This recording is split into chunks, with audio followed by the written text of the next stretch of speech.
So why Smalltalk? Well, Smalltalk was developed over a decade of research and development and multiple iterations by some very, very bright people who really carefully thought this out. I don't know of any other language that has had as big and timely an investment into developing a computer language. So what did Smalltalk do? Well, it coined the term object-oriented. It was made for people to work with, and it's still arguably the most productive general-purpose programming language available. And there's some documentation to back that up if you're interested. So Smalltalk lets you get things done very quickly and is fun. One of the things that you'll notice when you get into the development, and I'll show you, it's super interactive. You can get things done really quickly and easily. And again, Smalltalk reduces complexity. So what else did Smalltalk do? It was developed at Xerox PARC starting in the 70s, and it was basically that whole decade plus. And it introduced the graphical user interface. I mentioned, coined the term object-oriented, pioneered drag and drop using a mouse. You may have heard of the model view controller architecture. But here's one thing you may not realize. You have files on your computer. You keep them in folders. You have a desktop on your computer. That's an office metaphor, and it came from, guess, Smalltalk. So let's start with some of the basics. In Smalltalk, everything is an object. This makes things really consistent. So what is an object? An object combines data and code. How do you interact with an object? You send it a message. And we'll see there's three kinds of messages. Whenever you send a message to an object, it responds with an object, even if you're not expecting one. And usually it's the object itself if you're not expecting one. But whenever you send a message, you get an object in return. There's a couple kinds of objects we'll talk about right off the bat, and that's an immediate object. And an immediate object is one you can type in. So if you type in 5, that's an integer object. And then there's objects that are created from a class, which we'll get into. So when you create your customer object, you'll create a class that says basically the definition of that object. But other things like numbers and strings, you can simply type in. Messages and syntax. So sending a message in Smalltalk is the equivalent of invoking a function or procedure in a traditional language. Objects respond to messages and return an object. There's only 5 reserved words in Smalltalk: nil, true,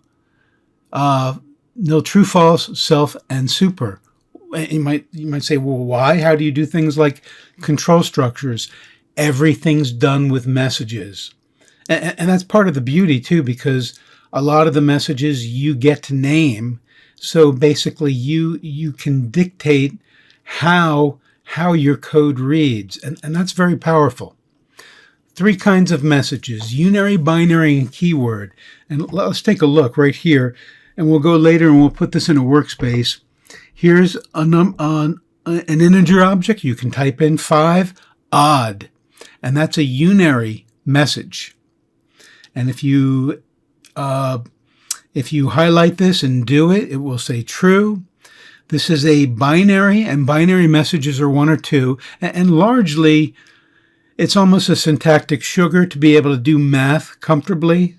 So binary messages are 1 and 2 characters. And finally, there's keyword messages. Keyword messages have a colon. So here we have 3.1459, a number, an immediate object, round to 0.01, and this will return 3.15. Here's a string immediate object, and you can make it all uppercase, reverse it, or here's a keyword message, but both of these are unary. Keyword messages, index of, and $T. This means the character T. So it will tell us where the first T is. I mentioned class. A class is an object that defines how to create an object instance. So there's an instance, and then there's the class. So for example, if I have customer, the customer class is like the customer factory.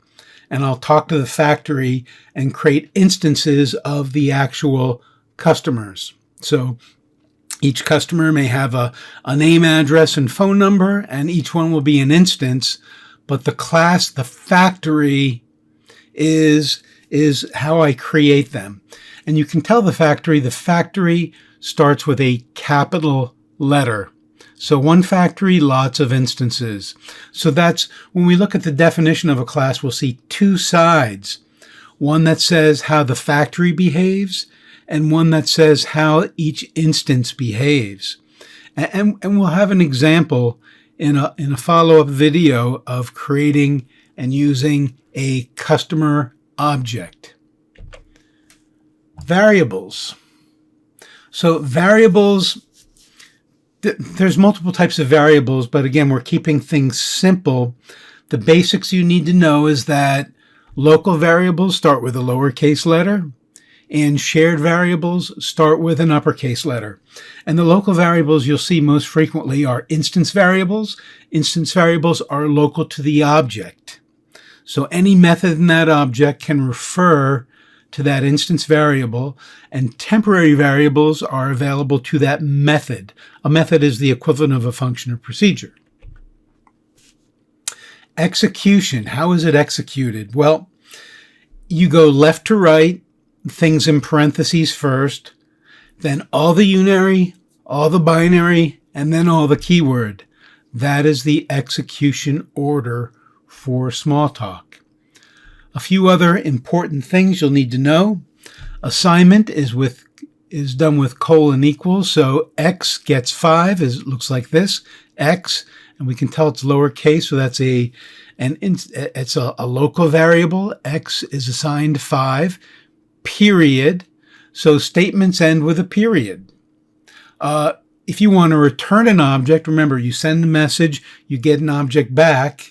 You can return an object from the method with the caret. So this says return x.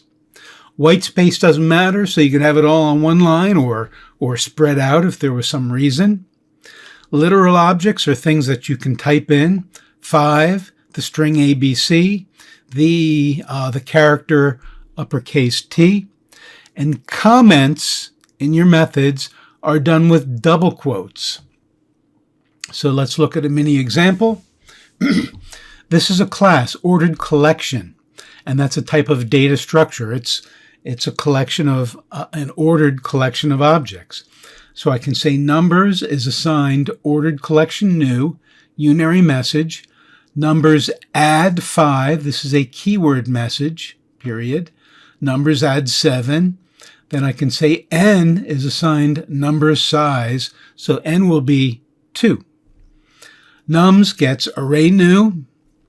Nums at 1, put 5, and then inspect it. And you'll see that at the first position in that array, it has 5. Oh, one last thing here.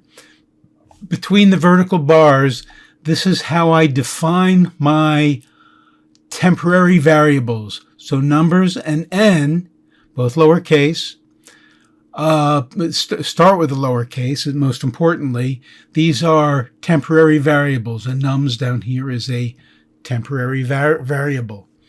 The example we'll go through in a later thing, but we'll create a customer class that has name, address, and phone as its instance variables for each instance, and we'll show you how to create the class, how to create instances, and how to talk to those instances.